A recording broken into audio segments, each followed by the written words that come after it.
Que pour toi, la religion ne peut rien apporter de bon. Non. Non, alors, non, non, non. Alors, soyons clairs.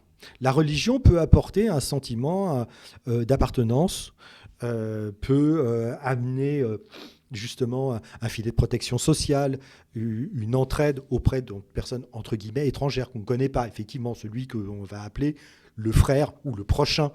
Il faut bien comprendre un truc, c'est que le prochain, c'est celui qui prie pareil. Hein. On a bien vu avec les guerres de religion, dès que tu pries pas pareil, c'est la Saint-Barthélemy et pendant, pendant des années, ça se massacre à coups de mousquet ou d'épée à tir-larigot. Donc voilà, hein, voilà, on a la même chose avec les chiites et les sunnites, sauf quand ils sont d'accord pour taper sur les juifs. Donc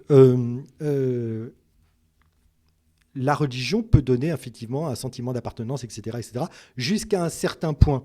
Il se trouve là que nous sommes arrivés à un niveau de connaissance et de communication effectivement planétaire globale qui fait que pour beaucoup de choses, du point de vue économique, du point de vue politique, du point de vue philosophique, du point de vue artistique, ce filet qui a été un filet de protection devient une prison, en fait.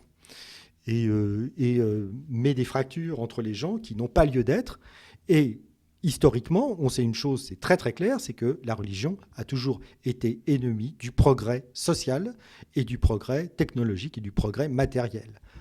Les religions sont des anti-humanismes par définition, puisqu'elles sont mortifères, puisqu'elles estiment que la vie après la mort est plus importante que la vie terrestre. Et ça, déjà, cette idée-là est absolument immonde et mortifère. C'est une catastrophe.